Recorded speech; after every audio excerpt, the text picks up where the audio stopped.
بەرەبەیانی ڕۆژی دووشەممە تەرمی قاسم سولەیمانی و ئەبوو مەهدی موهەندیس و چوار هاوڵەکەی دیکەیان گەشتە فڕۆکەخانەی تارانی پایتەخت و لەلایەن عەلی خامنەیی ڕابەری باڵای شۆڕشی ئیسلامی ئێران و بەرپرسانی باڵای حکومی و سەربازی ئەو وڵاتەوە پێشوازیان لێکرا. دواتر تەرمەکان بۆ زانکۆی تاران گوازرانەوە و بە ئامادەبوونی سەرۆکۆمار و سەرۆکی پەرلەمان و سەرۆکی دەسەڵاتی دادوەری و بەرپرسانی باڵای دیکەی حکومی و سەربازی نوێژی مردوو لەلایەن عەلی خامنەیی ڕابەری باڵای شۆڕشی ئیسلامی ئێرانەوە لەسەر تەرمی قاسم سولەیمانی و ئەبوو مەهدی موهەندیس و چوار هاوڵەکەی دیکەیان کرا.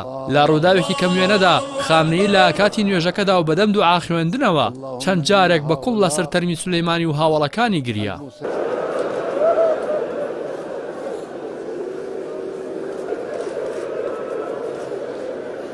ئیسماعیل قاعانی شوێنگرەوەی قاسم سولەیمانی و فەرماندەی نوێی فەیلەقی قودسی سوپای پاسداران بەشداری مەراسیمەکەی کردو لە نزیکی خامنەییەوە وەستا بوو. پاشان تەرمەکان بەرەو مەیدانی ئازادی تاران بەڕێکران.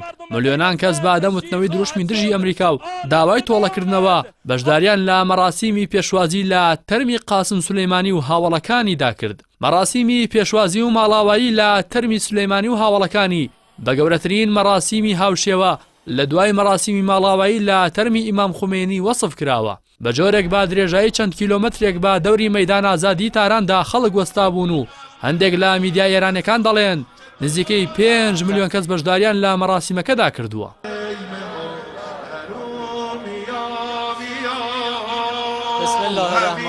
لە مەراسیمەکەدا چەندین وتار پێشکەش کران. دیارترینیان وتاری کشی قاسم سلێمانی بوو.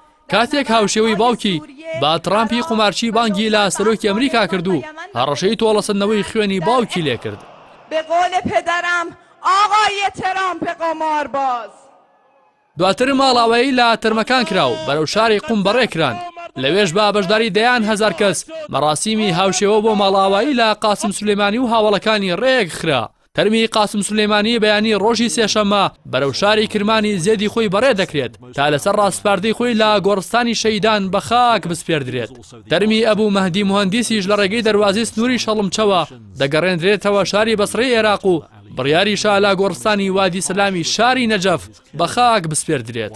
پێشتریش فەرماندەی حەشدی شعبی ئاماژەی بۆ کردبوو کە تەرمی ئەبوو مەهدی موهەندیس بۆ پشکنینی DNA ڕەوانەی ئێران کراوە. مەراسیمی ماڵاوایی لە قاسم سولەیمانی و هاوڵەکانی هاوکات بوو لەگەڵ سێمین ساڵیادی کۆچی دوای هاشمی ڕەفسەنجانی. بۆ هۆیشەوە مەراسیمی یادکردنەوەی ڕەفسەنجانی بۆ کاتێکی دیکە دواخرا. همه عالم بداند خونی که در رگ